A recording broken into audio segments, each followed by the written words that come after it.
আল্লাহর হাবিব সরকারে দো আলম তাজদারে মদিনা রহমাতুল লিল আলামিন উসওয়াতুল হাসানা খুলুকুন আযীম নূরে মুআজ্জাম হাবিবুল্লাহ হায়াতুন নবী যখন এই দুনিয়াতে আগমন করলেন, যেদিন মায়ের গর্ভ থেকে দুনিয়াতে আসলেন, পারস্য সাম্রাজ্যের ঐতিহ্যবাহী রাজপ্রাসাদের 14টি চূড়া ধূলির সঙ্গে ভূমিকম্পে মিশে গিয়েছিল। জোরে বলেন না সুবহানাল্লাহ।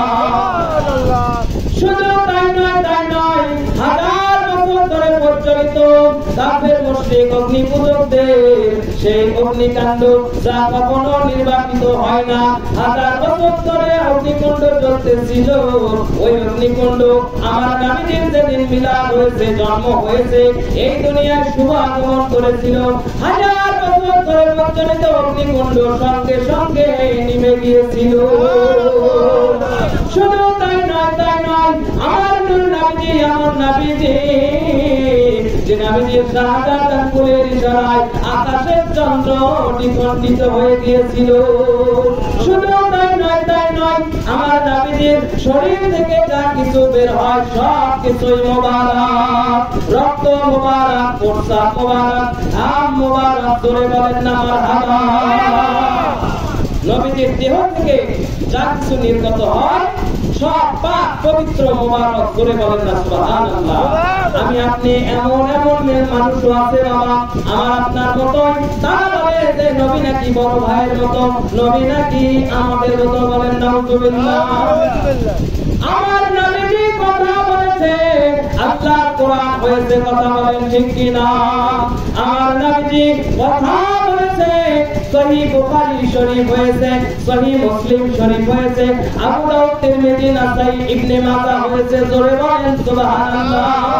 আমার নবীজি কথা বলেছে, অসংখ্য হাদিসের কিতাব হয়েছে। আমার নবীজি মদিনা শরীফের মসজিদে নববীর যেখানে বসে আল্লাহর হাবিব যেখানে বসে খুতবা দিত, একটা মরা গাছ, একটা মরা খেজুর গাছের উপরে বসে খুতবা দিত। ওই মরা খেজুর গাছটি আল্লাহর হাবিবের বিরহ ব্যথায় হাউমাউ করে শিশু বাচ্চার মতো কেঁদে দিয়েছিল। মরা গাছ জিন্দা হয়ে যায় যেই নবীজির সংস্পর্শে আসলে। আপনি আমি যদি নবীজির মহব্বত ভালোবাসা দরুদ পড়ি, সালাম করি, মিলাদ করি, জ্ঞান করি, নবীজির মহব্বত যদি অন্তরে রাখি, তাহলে আমাদের মর্যাদা কত দূর হবে কথা বলেন। এজন্য নবীজির মহব্বতে পবিত্র মিলাদুন নবীর মাসে, এই মাসে যতটুকুই পারেন আপনি আল্লাহর নবীর মহব্বতে আপনি যে ভালোবাসি হয় শরীয়ত সম্মতভাবে আপনি করেন। আপনি 10 জন মানুষকে খানা খাওয়ান, আলহামদুলিল্লাহ। আপনি 10টা গাছ রোপণ করেন, আলহামদুলিল্লাহ। আপনি মিলাদ মাহফিল করেন, আলহামদুলিল্লাহ। জিকির মাহফিল করেন, আলহামদুলিল্লাহ। যে কোনো ভালো কাজ করেন, গরিব মিসকিনদেরকে আপনি দান সদকা করেন, আলহামদুলিল্লাহ। সব আল্লাহ পাক কবুল করবে।